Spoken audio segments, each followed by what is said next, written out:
to show you the foolproof strategy I've used to make an insane amount of money and become extremely profitable with a I'm going to show you the exact strategy I use every single day to trade less whilst also making more money than ever, just by doing the opposite of what 95% of traders do.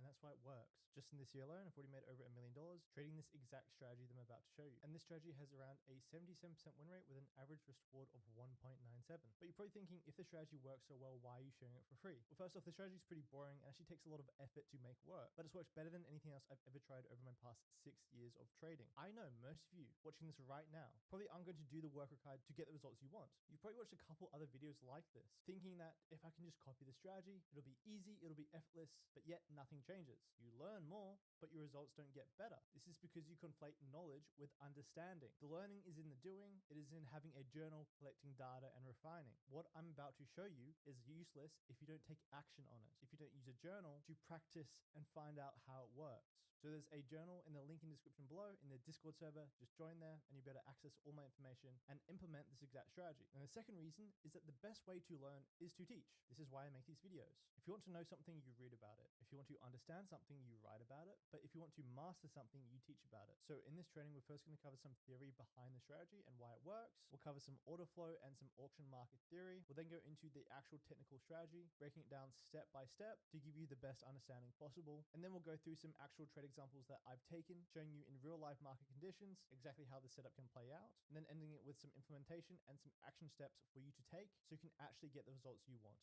So in order to understand the theory behind the strategy, you first need to talk about why a bearish candle starts bullish and why a bullish candle starts bearish. You see, the markets are moved by big institutions. These are the major players, and they are always trying to enter at the best possible price. They're always trying to find fair value. So if a big institution is looking to take a buy position, they will first drive down price to create panic selling and a bunch of sell volume to be able to enter and be the counterparty for those sell orders. This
This will create liquidity for them to enter those buy positions and then eventually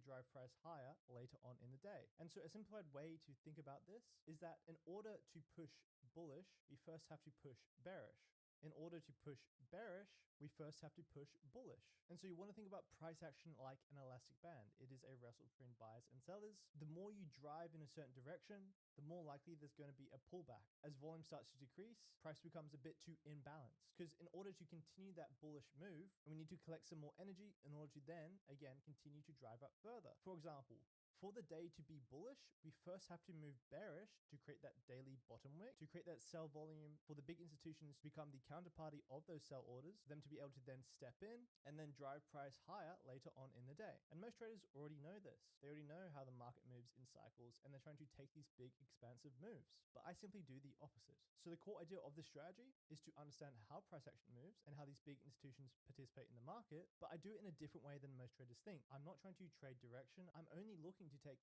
temporary small reactions in price, which can occur after these big expansion areas, these big overextensions in one direction, as price needs to correct in order to push higher or reverse. But there's a high likelihood that there is going to be some type of correction. As going back to that mental model, price behaves like an elastic band. If you stretch too far, you'll then have a snapback towards balance. Price is always shifting from imbalance to balance, and it's always trying to find fair value. So instead of trying to catch these big expansive moves where you have to align 10 different things just to be able to catch one small part of that move, I just trade these little snapbacks and catch high probability reactions, not long trends. And it's designed for having that high win rate, that 77% win rate, but also having a high risk reward because it allows for a tight stop. And on average, these trades last only around 10 minutes. So I can trade less just by trading these quick snaps while still having a high win rate and a high risk reward. Because I found that the less I looked at the charts, the less I traded, the more money I made. And this strategy works consistently across sessions and different assets. It works on gold, currency pairs, and even equity. More specifically, I trade this in Asia and London session around the open of each of these sessions on gold and USD JPY. So what actually do these small reactions look like in reality? So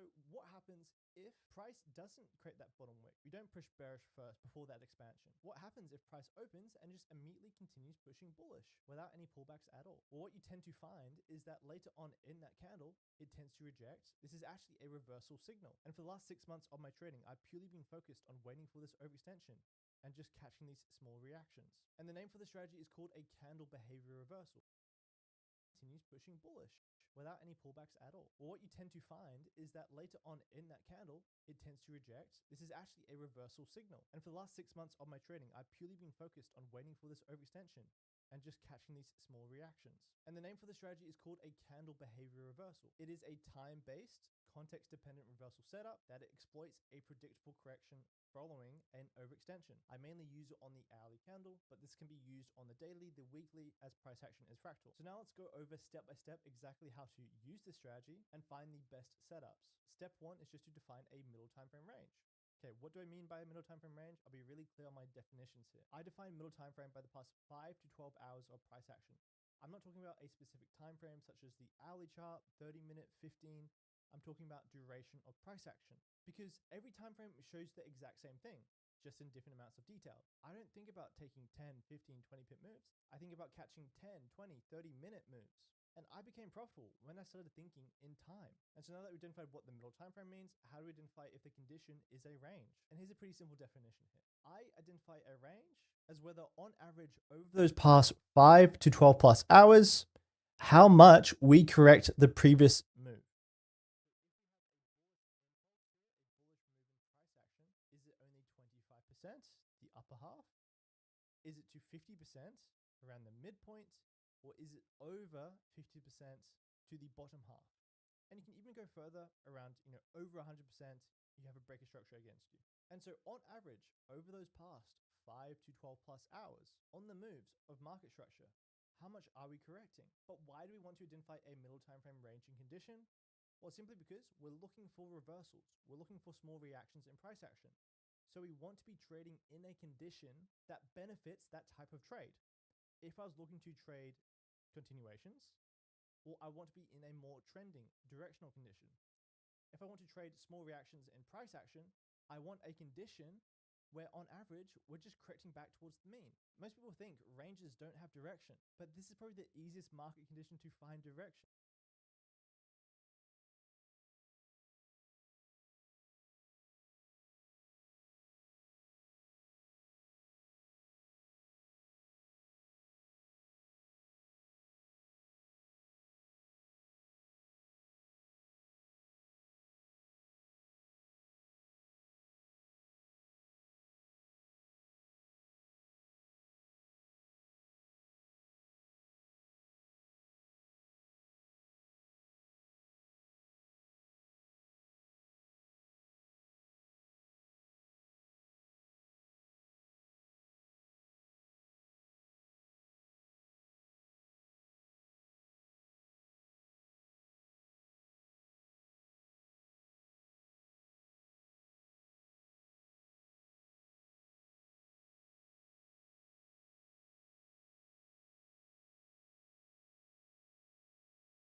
Structure. How much are we correcting? But if the condition is a range. And here's a pretty simple definition here. I identify a range as whether on average over those past 5 to 12 plus hours, how much we correct the previous move. So if we have a bullish impulse here, a bullish move in price action, is it only 25%, the upper half? Is it to 50% around the midpoint? Or is it over 50% to the bottom half? And you can even go further around, over 100%, you have a breaker structure against you. And so on average, over those past 5 to 12 plus hours,